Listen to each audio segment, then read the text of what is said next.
This podcast is powered by the pros at Paschal Air Plumbing and Electric. Arkansas owned, Arkansas operated. GoPaschal.com. We have Bill King from Nashville Sports Radio with us, hosting 6 to 9 WNSR, and the king of college football talk. We always appreciate your time Tuesdays, Bill. How are you? That's early 80s MTV Human League. Bingo! I knew you would know what that was. You remember the name of the song? I know some of the lyrics, but I don't remember the name. Fascination. Keep feeling fascination. That was that for some reason I've had that song in my head for the last 3 days. Must be those Casey Kasem shows I keep listening to over and over and over again. Nick Saban is up on the hill today. I don't mean Fayetteville. I mean the hill. Capitol Hill. The Capitol Hill. That's right. He's there with former athletics director. I mean, I don't know if I view him this way, but is he like the conscience of college football in some people's eyes now that he's no longer a head coach? I think you take everybody else combined, they don't have his credibility. That's for sure. If you took all the coaches and you took all the players, nobody sits there with more credibility than he does. So I think, I don't want to say in a de facto way, but yeah, I think he is. He's at least on the committee. I was talking earlier. Who's somebody you would like to see if Saban was headed up? I told Phil Bob Stoops and Mac Brown kind of had feelings or feels like that. Who's a couple of guys that you would have on the committee?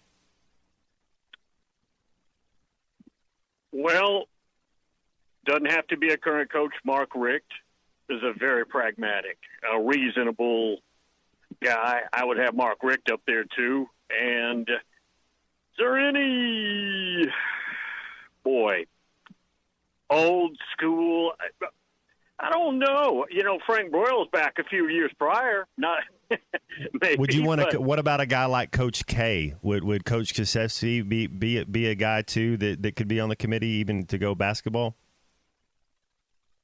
I think so. I do. I think if we're going to get a basketball guy, I love Jay Wright, who's now retired and doing TV, but Jay Wright is a sharp dude, man. That's a guy that I would love to have. There's a word, as a spokesperson overall. But there's a word you just used, Bill, that I think is lacking in maybe any of the potential solutions as to what they're trying to talk about under Senator Cruz's roundtable, and it's pragmatism. I just don't know. Yeah, I don't know if there is a pragmatic solution to all of this. You get Saban saying, well, I'm in favor of revenue sharing, but only if the student athletes are not employees. But I don't know, how does that work? That's the thing. Nothing seems or feels pragmatic at all. How are we going to mesh the, quote, student athlete with pro sports? Meaning the old way that we're used to meshing with a employee-employer type relationship or somewhere halfway in between it. I don't know that anybody, including the leadership, knows how to do that. And questions like, and I get them on the show all the time, Bill, can they just fire a guy in year 3 if he's not playing well? Do they get 5 years to play 4 still? Do you still get a red shirt? Or can a guy, if you're employed, can he stay until he's 30? No idea.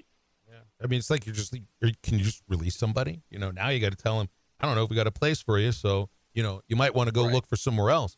In the NFL, they just cut you.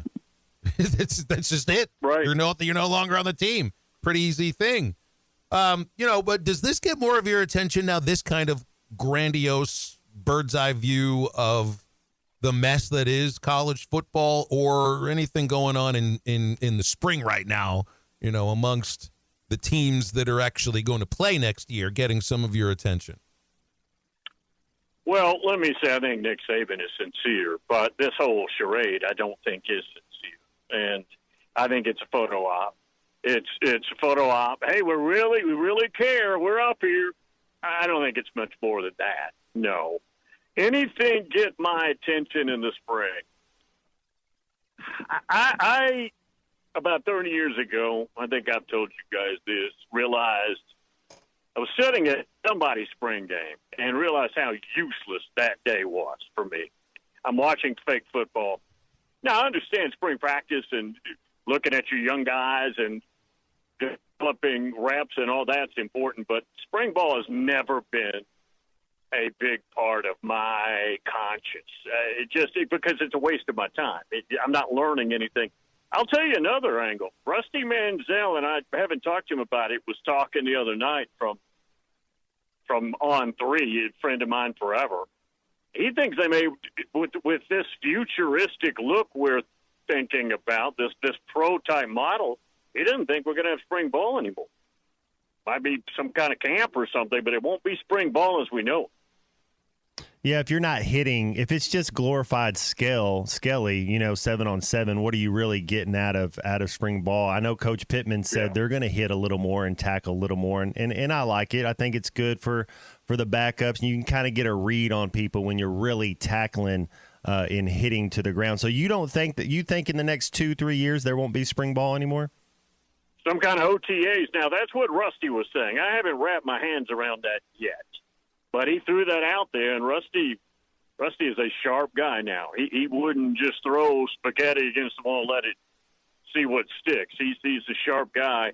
But I'd have to pick his brain on where he's getting this.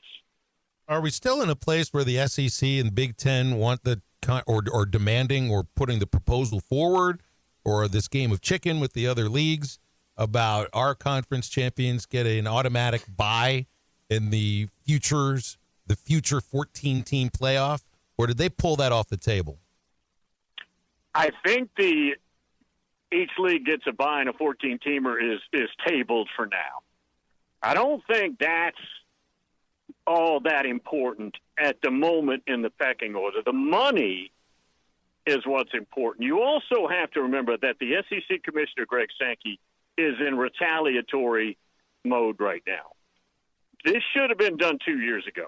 They came up with this 12-team model several years ago, and the ACC and the Big Ten and the Pac-12 in a snit formed some fake alliance and held everything up. And Sankey's brought this up a couple times already, and I think he's hell-bent on a few things. Now, guys, it's about the money. The buy thing is not all that important yet. And what they're proposing, just to give you an example, and they're probably going to get it, right now under the current media agreement for the playoffs, the P5 basically splits 80% of the money equal, meaning Vanderbilt gets the same as Ohio State just by virtue of league affiliation. Doesn't matter whether you're in or not. And it's about $6 million a year. The SEC is proposing, along with the Big Ten, that we get of the $1.3 billion new money, 58% of it, which is about $23 million, which is about 4 times what they're getting now. And then the ACC and the Big 12 would get about 10 to 13. It'd still be more than what they were getting.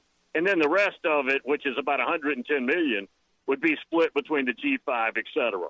And I think they're going to get it. It's a huge money thing. That's what this fight's going to be about. So then what's the point of having a national champion when you have when you have two leagues that have, look, it's not, the ACC and Big 12 are not like poor people's leagues or anything. They're making plenty of money, but it's just a whole different stratosphere you're talking about here. Because in the professional sports, the teams equally share the national television revenue. I mean, that's what makes them independent businesses. This is what makes college sports so different, is how it's federated, and it's the leagues that are in the independent businesses. SEC's reply to that question would be cry some more. That's called retaliatory mode, right? I mean, so this was supposed to happen 10 years ago, so that means that they've probably had the idea of 14 teams like 6 or 7 years ago. It's true. Now, nobody's going to tell you that, but I know it. I don't care what anybody else thinks. This is, hey, guys, you done screwed around and ticked me off. It's going to be worse than you thought. And, yeah, it'll be, guys, with your conference media agreement. All right, that's separate. Big Ten and the SEC is going to be around 70, 80, 90 each. And now another 25 or so coming from the playoffs. They're going to be bringing in, just by virtue of league affiliation, $100 million, and the ACC, if they still have a deal intact, is going to be getting about 50 total, maybe maybe 50, maybe not quite 50. And, guys, that's if that league holds together in its current form, which it's probably not going to do. And got to remember, ESPN, who owns the rights, media rights to the ACC, has an opt-out clause in 27. And I would think by then Florida State's going to be gone, and that will be a domino effect, and God knows what their deal will be then. 2 years left in the current contract for the playoff, right? And these are the 2 years that you have 12 teams. Correct. After these 2 years, when all these negotiations are happening, I guess there's some kind of deadline that's coming up as far as figuring out what the next iteration looks like and how long the contract lasts. I mean, what's this? What is? I would ask a big question. I don't know if there's an answer to this. What does college football look like in 2 years? I don't think the ACC looks the same. I don't think it implodes like the Pac-12, but I think it's fractured and it's weakened. And we will be in a 14-team playoff after 25. You can book that. What the business model will look like, I think it's very unclear. I don't think they even know what the business model is going to look like. I do know, back to the big money grab I was talking about, some of that, if not a big chunk of it, is the SEC and the Big Ten bracing for sharing media rights money. Now, what percentage and all that still to be fought. They don't probably want to do it, but I think part of that big grab is the universities guys are going to be paying the players direct. That will happen. That's going to happen probably in the next year or two. And I think some of this big money grab would be bracing for that. Hey, before we let you go, have you had any eyes on any college baseball yet? I know you're probably, all things being equal, you'll watch the college baseball game over a basketball game. Yeah, I've watched just casually quite a bit. And there's a lot of SEC teams looking good. The only problem is, guys, and you know this, until we get into intra-league play, which is this week coming up, right? Yeah. I don't think we know. We know Arkansas is really good. We know they're a top couple, 1, 2, 3 team, right? We know LSU, Tennessee, all those Florida's good. But until we start matching up, I don't think we know how we separate out yet.